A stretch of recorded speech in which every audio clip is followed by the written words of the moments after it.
We have been modernized. We have been educated. Still, ಈಗಿನ BL ನಗರದಲ್ಲಿ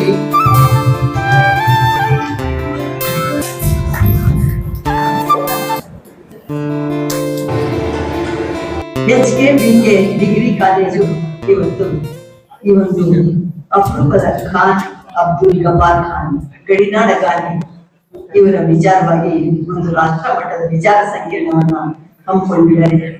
ಈ ಸಂದರ್ಭದಲ್ಲಿ ವೇದಿಕೆಯಲ್ಲಿ ಮಾನ್ಯ ಹಿಂದಿನ ಸಚಿವರು ಮತ್ತು ವಿಚಾರವಾದಿಗಳು ಆಗಿರುವಂತಹ ಆರ್ ರೋಷನ್ ಬೇಗ್ ಅವರೇ ಮತ್ತು ನಮ್ಮ BR ಪಾಟೀಲ್ ಚಿಂತಕರು ಮತ್ತು ಕನ್ನಡ ನಾಡಿನ ಒಬ್ಬ ಅತ್ಯಂತ ಸಮಾಜವಾದಿ ಚಿಂತನೆಗಳ ಅಪರೂಪದ ಸಂಪನ್ಮೂಲ ವ್ಯಕ್ತಿಗಳಾದಂತ BR ಪಾಟೀಲ್ ರವರೇ ಹಾಗೂ ಪ್ರಾಂಶುಪಾಲರಾದಂತ ಹರಿಶ್ಚಂದ್ರ ಅವರೇ, ಸತ್ಯ ಹರಿಶ್ಚಂದ್ರ.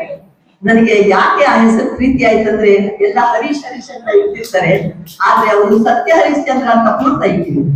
ಒಬ್ಬರಾದ್ರೂ ಇದ್ದಾರಲ್ಲ ಸತ್ಯ ಹರಿಶ್ಚಂದ್ರ, ಅದು ನನಗೆ ಸಮಾಧಾನ. ನಮ್ಮ ಅಲಿಬಾಬಾ ಅವರು ಮೊದಲಿಂದಲೂ ಕೂಡ ಹೋರಾಟಗಾರರಾಗಿ ಬೇರೆ ಬೇರೆ ಕ್ಷೇತ್ರಗಳಲ್ಲಿ ಕೆಲಸ ಮಾಡ್ತಿರುವಂತ ಅಲಿಬಾಬಾ ಅವರು, ಕಲಿಮುಲ್ಲಾ ಅವರು ಮತ್ತು ವೇದಿಕೆಯಲ್ಲಿ ಇನ್ನಿತರ ಎಲ್ಲಾ ಪ್ರೀತಿಯ ನನ್ನ ಸೋದರ ಸೋದರಿಯರಿದ್ದಾರೆ.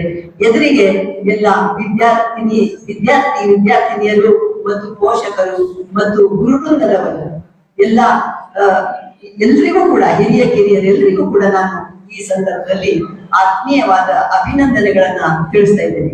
ಯಾಕೆ ಅಂತಂದ್ರೆ ಎಲ್ಲಾ ರೀತಿಯ ಕಾರ್ಯಕ್ರಮಗಳಿಗೂ ಹೋಗಿದ್ದೀನಿ ನಾನು, ಆದ್ರೆ ಖಾನ್ ಅಬ್ದುಲ್ ಗಫಾರ್ ಖಾನ್ ರವರ ಕಾರ್ಯಕ್ರಮವನ್ನ ತಾವು ಇವತ್ತು ಏರ್ಪಾಡು ಮಾಡಿ ನಮಗೆ ಚರಕವನ್ನ ಕೊಟ್ಟು ಮಹಾತ್ಮ ಗಾಂಧೀಜಿಯವರ ನೆನಪನ್ನ ಹಸಿ ಹಸಿಯಾಗಿ ಇವತ್ತು ತೋರಿಸಿದ್ದೀರಾ, ಅದನ್ನ ಇವತ್ತು ಪಾಲನೆ ಮಾಡಿದ್ದೀರಾ.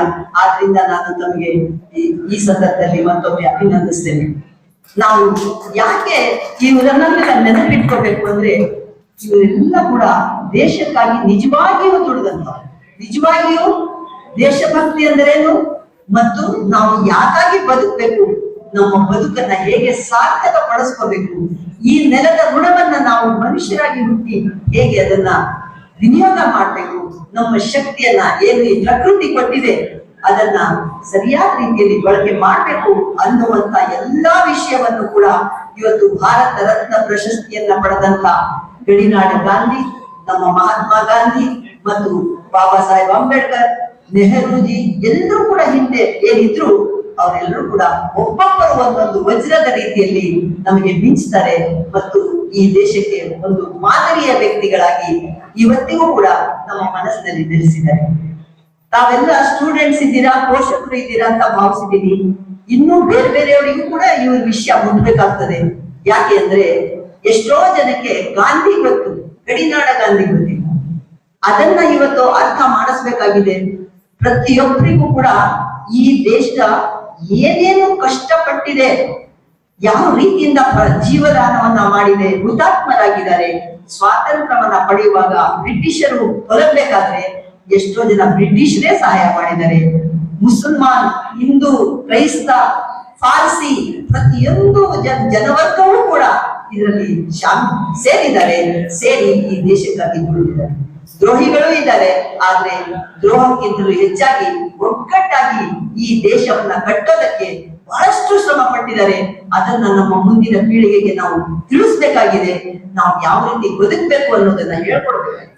ಯಾಕೆಂದ್ರೆ ಇವತ್ತು ಒಬ್ಬ ಮಹಿಳೆ, ಒಬ್ಬ ಹುಡುಗಿ, ಒಬ್ಬ ಯಾವುದೋ ಬೇರೆ ಹುಡುಗನ್ನ ಅಥವಾ ಒಬ್ಬ ಹುಡುಗ ಬೇರೆ ಜಾತಿಯ ಹುಡುಗ ನೋಡಿ, ಯೌವನ ಅನ್ನೋದು ಪ್ರೀತಿ ಮಾಡೋದಕ್ಕೆ ಏನು ತೊಂದರೆ ಇಲ್ಲ, ಮಾಡ್ತಾರೆ.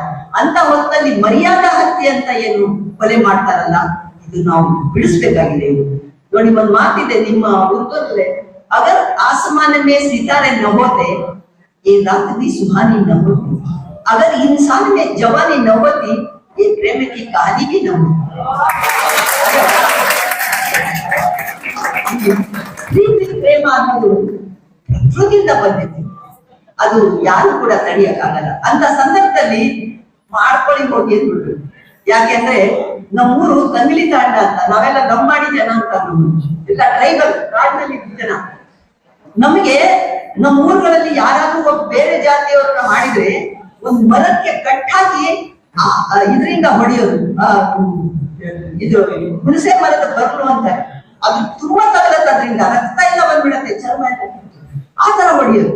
ನಾನು ಬಂಡಾಯ ಸಾಹಿತ್ಯ ಸಂಘಟನೆಯಲ್ಲಿ ಸೇರಿದ್ಮೇಲೆ ನನ್ನ ಸಾಹಿತ್ಯದ ಜಾಡನ್ನ ನಾನು ಬದಲಾಯಿಸ್ಕೊಂಡೆ. ಈ ಜಗತ್ತನ್ನ ನೋಡ್ಬೇಕಾಗಿರೋ ಕಣ್ಣುಗಳು ಇದಲ್ಲ, ನಾವು ಬೇರೆ ರೀತಿಯಲ್ಲೇ ಗ್ರಹಿಸ್ಬೇಕಾಗಿದೆ. ಇಲ್ಲಿ ಮನುಷ್ಯತ್ವ, ಧರ್ಮ ಇದಕ್ಕೆ ವ್ಯತ್ಯಾಸನೇ ಇಲ್ಲದಂಗಾಗಿದೆ. ಮನುಷ್ಯತ್ವವನ್ನೇ ಮರೆತಿದ್ದಾರೆ. ಧರ್ಮದ ಅಮಲಿನಲ್ಲಿ, ದೇವರ ಅಮಲಿನಲ್ಲಿ ಜನ ಇವತ್ತು ರಕ್ತಪಾತವನ್ನ ಬಯಸುವಂತರಾಗಿದ್ದಾರೆ, ಕ್ರೂರಿಗಳಾಗಿದ್ದಾರೆ ಅನ್ನುವಂಥದ್ದನ್ನ ಈ ಬಂಡಾಯ ಸಾಹಿತ್ಯದಲ್ಲಿ ಯಾರಿದ್ದು ಅವು ಗಮನಿಸಕ್ ಶುರು ಮಾಡಿದ್ರು. ಅಂತ ಭಾಷಣಗಳನ್ನು ಕೇಳಿ ಅಂತವೆಲ್ಲ ಮಹಾಕವಿ ಕುವೆಂಪು ಹೇಳ್ತಾರೆ, ಮುಗಿಯಿತು ಓರೋವರ ಗರ್ವದ ಕಾಲ, ಇದು ಸರ್ವರ ಕಾಲ. ಅಂದ್ರೆ ಸ್ವಾತಂತ್ರ್ಯ ಪೂರ್ವದಲ್ಲಿ ಸರ್ವರ ಕಾಲ ಇರ್ಲಿಲ್ಲ. ಇದು ನಾವು ಗರ್ವದ ಕಾಲನೇ. ಬರೀ ದೊಡ್ಡ ದೊಡ್ಡ ಶ್ರೀಮಂತರುಗಳು, ಯಾರು ಇವತ್ತು ಜಮೀನು ಉಳ್ಳವರು, ಭೂಮಿ ಮತ್ತು ಹಣ ಸಂಪತ್ತು ಉಳ್ಳವರು ಮಾತ್ರ ದೊಡ್ಡವರು, ಬಾಕಿ ಯಾವುದಕ್ಕೂ ಇಲ್ಲ ಗುಲಾಮರು ಅನ್ನೋ ರೀತಿ ಇದ್ದಂತಹ ಈ ದೇಶವನ್ನ ಗುಲಾಮಗಿರಿಯಿಂದ ಪಾರು ಮಾಡಿದ್ರು. ನಿಜ, ಮಹಾತ್ಮ ಗಾಂಧಿ ಅವರಾಗಿರ್ಬೋದು, ಗಡಿನಾಡ ಗಾಂಧಿ ಅವರು ಸಾವಿರಾರು ಜನ ಸೇರಿ ಮಾಡಿದ್ರು. ಆದ್ರೆ ಮಾನಸಿಕ ಗುಲಾಮಗಿರಿಯಿಂದ ನಾವು ಹೊರಗೆ ಬಂದಿಲ್ಲ. ನಾವು ಮಾನಸಿಕವಾಗಿ ಇವತ್ತು ಗುಲಾಮರೇ. ಯಾಕೆ ಅಂದ್ರೆ ನಾವು ಮೌಢ್ಯವನ್ನ ಹೋಗ್ತೀವಿ. ಈಗ ನಿಮ್ಮಲ್ಲಿ ಕಡಿಮೆ, ನಮ್ಮಲ್ಲಿ ನಾವು ಈ ಗ್ರಹಣಗಳ ಕಾಲದಲ್ಲಿ ಏನು ನೀರೆಲ್ಲ ಚೆಂದ ಬಿಡ್ಬೇಕು, ನೀವು ಪೂಜೆ ಮಾಡಿಸ್ಬೇಕು, ಲಕ್ಷಾಂತರ ರೂಪಾಯಿ ಖರ್ಚು ಮಾಡ್ಕೋಬೇಕು ಅಂತ ಹೇಳ್ತಾರೆ ಪುರೋಹಿತಶಾಹಿಗಳು. ಅದನ್ನ ನಾವು ಖಂಡಿಸ್ತೀವಿ. ಅದಕ್ಕೇನೆ ಟೌನ್ ಹಾಲ್ ಎದುರಿಗೆ ನಾವು ಎಲ್ಲವನ್ನ ಮಾಡಿಸಿದ್ದೀವಿ. ಎಗ್ ಬಿರಿಯಾನಿನೂ ಮಾಡಿಸಿದ್ವಿ ನಾವು. ಅಂದ್ರೆ ತಿಂದ್ರೆ ಏನು ಆಗೋದಿಲ್ಲ, ಅದು ನಡೆಯೋ ಹಾಗೆ ನಡೀತಾ ಇರುತ್ತೆ. ಸೂರ್ಯ ಹುಟ್ಟುತ್ತಾನೆ, ಮುಳುಗ್ತಾನೆ. ಸೂರ್ಯ ಹುಟ್ಟೋದು ಇಲ್ಲ, ಮುಳುಗೋದು ಇಲ್ಲ, ಒಂದೇ ಕಡೆ ಇರೋದು. ವಿಜ್ಞಾನವನ್ನ ನಾವು ಮರ್ತಿದೀವಿ. ಅದಕ್ಕೆ ನಾವೇನಂತೀವಿ, ರೂಢಿಯಿಂದ ಹೇಳ್ತೀವಿ. ಭೂಮಿ ಸುತ್ತ ಇದೆ, ಭೂಮಿ ಸುತ್ತುವಾಗ ಒಂದು ಸಾರಿ ಚಂದ್ರ ಅಡ್ಡ ಬರ್ತಾನೆ, ಒಂದು ಸಾರಿ ಸೂರ್ಯನ ಅಡ್ಡ ಬಂದಾಗ ಸೂರ್ಯಗ್ರಹಣ, ಚಂದ್ರಗ್ರಹಣಗಳಾಗ್ತವೆ. ಇದು ವಿಜ್ಞಾನ. ಅದಕ್ಕೇನೆ ನಾವು ವಿಜ್ಞಾನದ ಕಡೆಗೆ ನಮ್ಮ ಮಕ್ಕಳನ್ನ, ನಮ್ಮ ಪೋಷಕರನ್ನ ಮತ್ತೆ ನಮ್ಮ ಗುರುಗಳೇನಿದ್ದಾರೆ ಅವರೆಲ್ಲರೂ ಕೂಡ ಹೆಚ್ಚು ವಿಜ್ಞಾನದ ಕಡೆಗೆ ನಾವು ಹೋಗ್ಬೇಕಾಗಿದೆ. ಆಗ ಈ ಧರ್ಮದ ಅಮಲಿನಿಂದ ನಾವು ಹೊರಬರೋದು ಸಾಧ್ಯ.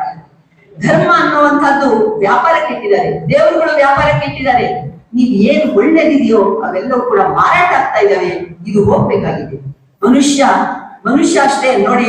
ಇವರು ಎಷ್ಟು ಒಳ್ಳೆ ಒಂದು ಇದನ್ನ ಕಟ್ತಾರೆ ಗಡಿನಾಡ ಗಾಂಧಿ ಅವರು. ಅಂದ್ರೆ ಅದರ ಹೆಸರು ನಾನು ನೋಡ್ದೆ, ನನಗೆ ಬಹಳ ಖುಷಿ ಅನ್ನಿಸ್ತು. ಈ ಹೆಸರು ಏನದು, ಖುದಾಯಿ ಖಿದ್ಮತಾರ್ ಅನ್ನುವಂತ ಒಂದು, ಅಂದ್ರೆ ದೇವರ ಇದು ಅಂತ ಇರ್ಬೇಕು ಆ ಒಂದು ಸಂಘಟನೆಯನ್ನ ಅವರು ಕಟ್ತಾರೆ. ಅವ್ರು ನಿಜವಾದ ದೇವರನ್ನ ಮತ್ತು ಧರ್ಮವನ್ನ ನಂಬುವಂತರು ಮಾತ್ರ ಈ ದೇವರು ಅನ್ನೋದಕ್ಕೆ ಅರ್ಥ ಇದೆ. ಆದ್ರೆ ಸುಳ್ಳು ಹೇಳಿ ಮಾಡಬಾರದೆಲ್ಲ ಮಾಡಿ ಅದನ್ನೇ ಇವರು ಒಂದು ಶೋಷಣೆ ಮಾಡೋದಕ್ಕೆ ಬಳಸ್ಕೊಳ್ತಾರಲ್ಲ, ಅದರಿಂದ ನಾವು ಹೊರಗಡೆ ಬರಬೇಕಾಗಿದೆ. ನಮ್ಮ ಸ್ಟೂಡೆಂಟ್ಗಳಿಗೆ ಅದನ್ನೇ ಹೇಳ್ಕೊಡ್ಬೇಕಾಗಿದೆ, ನಮ್ಮ ಜನಗಳಿಗೆ ಹೇಳ್ಬೇಕಾಗಿದೆ. ನೋಡಿ, ಓಟ್ ಕೊಡ್ತಾರಲ್ಲ, ಓಟ್ ಕೊಟ್ಟ ಮೇಲೆ 5 ವರ್ಷಗಳ ಕಾಲ ಅವರು ಒಂದ್ ಕಡೆ ಇರ್ಬೇಕು, ಸೇವೆ ಮಾಡ್ಬೇಕು. ಆದ್ರೆ ಇವ್ರೇನ್ ಮಾಡ್ತಾರೆ, ಯಾರೋ ಏನೋ ಕೊಡ್ತಾರೆ ಅಂದ್ರೆ ಆ ಕಡೆ ಓಡುತ್ತಾರೆ. ತತ್ವ ಸಿದ್ಧಾಂತ ಅನ್ನೋದಿಲ್ಲ. ಬುದ್ಧ ಅನ್ನೋದನ್ನ ನಾವು ನೆನಪಿಗೂ ತಂದ್ಕೊಳ್ಳೋದು. ಬುದ್ಧನ ಒಂದು ಏನು ಕರುಣೆ ಇದೆ, ಆ ಕರುಣೆ ಅದನ್ನ ನೆನೆಸ್ಕೊಂಡ್ರೆ ನಾವು ಯಾವತ್ತೂ ಕೂಡ ದಾರಿ ಬಿಟ್ಟು ಹೋಗುದಿಲ್ಲ. ಯಾಕೆಂದ್ರೆ ಬಾಬಾ ಸಾಹೇಬ್ ಅಂಬೇಡ್ಕರ್ ಅವರು ಇಷ್ಟು ದೊಡ್ಡವರಾಗೋದಕ್ಕೆ ಕಾರಣ ಬುದ್ಧ. ಅವರು ಒಂದ್ಸಾರಿ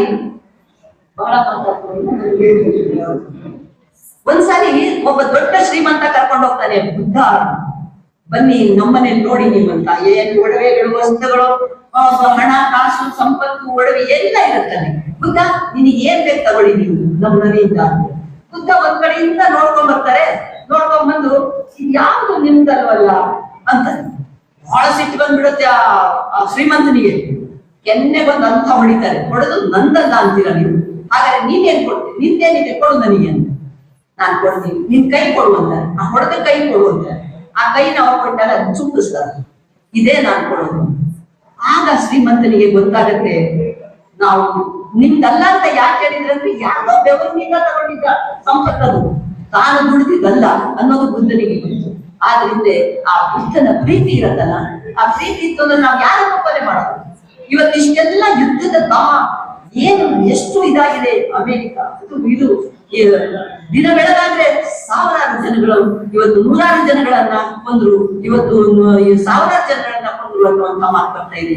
ಯಾಕೆ ಇಷ್ಟು ಕ್ರೂರಿಗಳಾದ್ರು? ಯಾಕೆ ರಕ್ತ ಚೆಲ್ತಾ ಇದ್ದಾರೆ ಇಷ್ಟೆಲ್ಲ? ಈ ಭೂಮಿ ಮೇಲೆ ನಾವು ಶಾಶ್ವತ ಅಲ್ಲ ಅಂದ್ರೂ ಕೂಡ ಯುದ್ಧದ ಯಾಕಿದೆ? ಇವೆಲ್ಲ ಹೋಗ್ಬೇಕಾದ್ರೆ ನಮಗೆ ಗಾಂಧಿಯ ಅಹಿಂಸೆ ಬೇಕು, ಬುದ್ಧನ ಪ್ರೀತಿ ಬೇಕು. ನಮಗೆ ಗಡಿನಾಡ ಗಾಂಧಿ ಹೇಗೆ ಗಾಂಧಿನ ಮೆಚ್ಕೊಂಡ್ರು, ಅವರು ತತ್ವವನ್ನ ಪಾಲಿಸಿದ್ರು, ಆ ರೀತಿಯಲ್ಲಿ ನಾವು ಕೂಡ ಗಡಿನಾಡ ಗಾಂಧಿಯನ್ನ, ಮಹಾತ್ಮ ಗಾಂಧಿಯನ್ನ, ಅವರ ತತ್ವವನ್ನ, ಬಾಬಾ ಸಾಹೇಬ್ ಅಂಬೇಡ್ಕರ್ ಅವರು ಕೊಟ್ಟಂತ ಈ ಒಂದು ಸಂವಿಧಾನವನ್ನ ನಮ್ಮ ದೇಶದ ಒಂದು ನಡೆಗಾಗಿ ನಾವು ಸ್ವೀಕಾರ ಮಾಡಿದ್ವಿ. ಒಂದು ಮನೆ ನಡಿಬೇಕಾದ್ರೆ ಒಂದು ಯೋಜನೆ ಹಾಕೊಂಡಿರ್ತೀವಿ. ಅದೇ ರೀತಿಯಲ್ಲಿ ಈ ದೇಶ ನಡೆಯೋಕೆ ಈಗ ಮನುವಾದ ಇಲ್ಲ, ಬೇರೆ ಯಾವುದು ಇಲ್ಲ. ನಿಮ್ದೇ ಒಂದ್ ಧರ್ಮ ಇರ್ಬೋದು, ಅವ್ರದೇ ಒಂದ್ ಧರ್ಮ ಇರ್ಬೋದು, ಏನೇ ಇರ್ಲಿ, ಸಂವಿಧಾನ ಎಲ್ಲರ ಧರ್ಮ, ಸರ್ವರ ಧರ್ಮ. ಸಂವಿಧಾನ ಪಾಲನೆ ನಮ್ಮನ್ನ ಮನುಷ್ಯರಾಗಿ ಮಾಡ್ತಾ ಇದೆ. ನಾವು ಯಾವ ದಿಕ್ಕಿನಲ್ಲಿ ದೇಶ ತಗೊಂಡೋಗ್ಬೇಕು ಅನ್ನೋದನ್ನ ಹೇಳ್ಕೊಡ್ತಾ ಇದೆ. ಆದ್ರಿಂದ ಬಂಧುಗಳೇ, ನಾವೆಲ್ಲರೂ ಕೂಡ ಮೊದಲು ಒಂದು ನಿಮ್ಮಲ್ಲಿ ರಿಕ್ವೆಸ್ಟ್ ಏನಂದ್ರೆ, ನೀವು ಪ್ರಾರಂಭ ಮಾಡುವಾಗ ಸಂವಿಧಾನದ ಪೀಠಿಕೆ ನಾವು ಒಂದ್ಸಾರಿ ಪೀಠಿಕೆ ಓದಿ ಅದನ್ನ ನೆನಪಿಸ್ಕೋಬೇಕಾಗತ್ತೆ. ಹೇಗೆ ನಾವು ಈ ಮಹಾತ್ಮರನ್ನ ನೆನೆಸ್ಕೊಳ್ತೀವೋ, ಸ್ವಾತಂತ್ರ್ಯ ಹೇಗ್ ಬಂತು, ದೇಶ ಹೇಗ್ ಕಟ್ಟಬೇಕು, ಮುಂದೆ ಹೇಗ್ ಮಾಡ್ಬೇಕು, ನಮ್ಮ ಮಹಿಳೆಯರ ಗತಿ ಏನು, ಮಕ್ಕಳದೇನು, ವಿದ್ಯಾರ್ಥಿಗಳಿಗೆ ಇದೆಲ್ಲವನ್ನ ಚಿಂತನೆ ಮಾಡ್ತೀವೋ ಅಂತ ಚಿಂತನೆ ಎಲ್ಲವೂ ಕೂಡ ಅದರಲ್ಲಿದೆ. ಆದ್ರಿಂದ ಸಂವಿಧಾನ ನಮ್ಮ ಮೂಲಭೂತ ಇದು ನೀತಿ, ನಡತೆ, ಮೌಲ್ಯ ಆಗ್ಬೇಕು ಅನ್ನೋ ಮಾತನ್ನು ಹೇಳಿ ನನಗೆ ಇಲ್ಲಿ ಕಲಿಸಿ ತುಂಬಾ ಗೌರವಿಸಿದೀನಿ. ತುಂಬಾ